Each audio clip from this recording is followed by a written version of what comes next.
नमस्कार। आज मैं बताने जा रही हूँ घर में कुछ ऐसे वास्तु दोष जिसकी वजह से आप कभी धनवान नहीं बन पाते हैं। मेरे पास जितनी भी कॉल्स आती हैं, मोर देन 80% लोग फाइनेंशियल क्राइसिस की प्रॉब्लम लेकर ही मेरे पास आते हैं। घर में कौन से दोष हैं जिसकी वजह से आपको ये प्रॉब्लम आ रही है, मैं रिया मित्तल आज आपको बताऊंगी। सबसे पहला दोष जो बहुत ही इम्पोर्टेंट दोष है वो है पानी का नल। अगर आपके घर में कोई भी पानी का नल लूज़ है या लीक हो रहा है जिसमें बूंद बूंद करके टपक रहा हो, तो वो आपको फाइनेंशियल प्रॉब्लम ज़रूर दे रहा है, क्योंकि जो पानी है वो वेल्थ का प्रतीक माना जाता है, वो समृद्धि का प्रतीक है। अगर आपकी वो समृद्धि बहती चली जाएगी तो एक ना एक दिन टंकी ज़रूर खाली हो जाएगी। आपको सबसे पहले ध्यान देना है कि कोई भी टंकी लूज़ ना हो, लीक ना हो रही हो, जिसमें से बूंद बूंद करके पानी बह रहा हो। दूसरी और ख़ास चीज़, हम सभी को गार्डनिंग का बहुत शौक है। घर में पेड़ पौधे हमें सबको बहुत पसंद लगते हैं। हम चाहते हैं कि हमारे घर में सुंदर सुंदर पेड़ पौधे लगे हों, लेकिन बगीचों में या गमलों में कभी भी कहीं भी ऐसे पेड़ पौधे ना लगे हों जिसकी पत्तियां सूख चुकी हों, जो मुरझा चुके हों। वो भी आपकी समृद्धि को रोक देते हैं। दूसरी चीज़, आपको कभी भी अपने घर में नुकीले जो कटीले पौधे होते हैं ऐसे नहीं लगाने हैं। Next is bonsai. पौधे को हमें घर पर कभी नहीं रखना चाहिए, क्योंकि जो पेड़ पौधे तो हमारी ग्रोथ रिप्रेजेंट करते हैं कि हम फलते फूलते हैं उन्हीं की तरह। उसी तरह जो बोनसाई है वो एक ऐसा पौधा है जिसकी ग्रोथ को रोक दिया जाता है। वो उतना ही फैलेगा लेकिन लंबा नहीं होगा। तो बोनसाई एक इस चीज़ को रिप्रेजेंट करता है कि आप वहीं के वहीं रहेंगे, समृद्धि की तरफ नहीं बढ़ेंगे। तो अवॉइड कीजिए बोनसाई को भी लगाना। इन तीनों चीज़ों को गार्डनिंग से ज़रूरी आपको ज़रूर ध्यान रखनी चाहिए। अगली चीज़, आपकी दीवारें कैसी है आपको वो ध्यान देना है।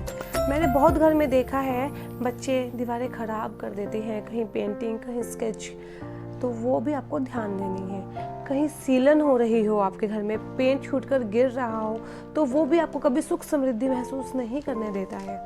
पहले के टाइम में हम एक साल में एक बार ज़रूर वाइट वॉश कराया करते थे, बट आज समय के अभाव में हम ऐसा नहीं करते हैं। अगर आपको समय मिले तो आप ज़रूर इसे कराइए ताकि आपको फाइनेंशियली कुछ ज़्यादा प्रॉब्लम ना हो। नेक्स्ट इज़ मधुमक्खी का छत्ता। वो भी हमें घर में कभी नहीं लगने देना चाहिए। वो गरीबी का संकेत देता है, वो हमारे घर में कभी भी शुभ नहीं माना जाता है। नेक्स्ट, जब हमें अपने घर का कूड़ा करकट निकालने के लिए कहा जाता है, जब हम अपने घर का क्लटर निकालते हैं तो हम क्या करते हैं, सारे घर की साफ़ सफाई करके सारा सामान छत पर रख देते हैं, और छत पर रखा हुआ सामान हमारे सर पर रखा हुआ जैसा हो जाता है। वो सारा क्लटर हम अपने छत पर रखते हैं, यानी अपने सर पर रखते हैं, और सर पर रखा हुआ सामान हमें कभी भी अच्छा सोचने नहीं देता, अच्छा कभी भी काम करने नहीं देता। अगर हम कुछ अच्छा करेंगे ही नहीं, कभी सोच ही नहीं पाएंगे अच्छा, तो कुछ भी कमाएंगे कैसे।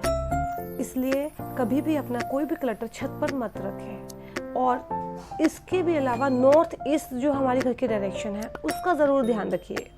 North east direction, that is ईशान कोण, ईश्वर का कोण कहते हैं हम इसे।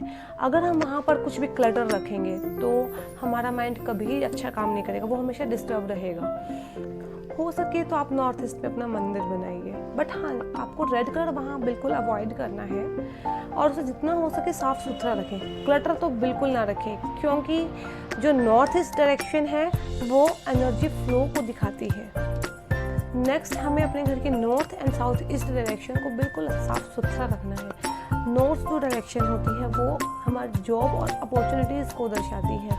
वहाँ क्लटर ना रखें, कभी भी बिल्कुल साफ़ सुथरा रखें। कोई anti colour, that is red and yellow, वहाँ ना हो, इस बात का भी आप ध्यान रखें, क्योंकि हमें हमारी अपॉर्चुनिटीज़ और हमारी जॉब को हमेशा बूस्ट करके रखना है। वहाँ हो सके तो फ्लोइंग वाटर की एक पिक्चर लगाइए। और साउथ ईस्ट हमारी वेल्थ और प्रोस्पेरिटी को दर्शाती है। वहाँ अगर आप हो सकता है तो ग्रीन कलर के प्लांट्स लगाइए, पर तभी लगाइए जब आप उसकी डेली देखभाल कर सकें। देख रहे हैं वो डेली ग्रो तो कर रहे हैं ना, वो बिल्कुल भी मुरझाए हुए या सूखे हुए नहीं होने चाहिए हैं। इसके बाद हमें अपने घर में उलझी हुई तारें जो होती हैं वो कभी नहीं रखनी है, वो हमेशा समृद्धि को रोके रखती हैं। और बंद घड़ियाँ जो होती हैं हमारे घर में वो हमारी समृद्धि को रोकती है। जो वॉच होती है वो क्या दिखाती हैं, लगातार चलते रहना, उन्नति। अगर वो रुकी रहेंगी तो हमारी उन्नति भी रुकी रहेंगी। इसके अलावा आपको अपने घर में कुछ भी टूटा हुआ नहीं यूज़ करना है। लाइक टूटे हुए शीशे जो हम यूज़ करते हैं वो हमें नहीं यूज़ करने हैं।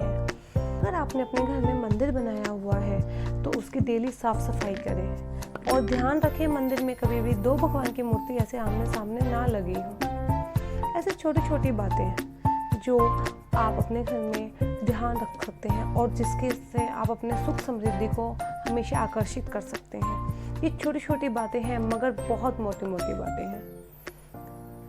मैं उम्मीद करती हूँ आप इसका फ़ायदा ज़रूर उठाएंगे। धन्यवाद।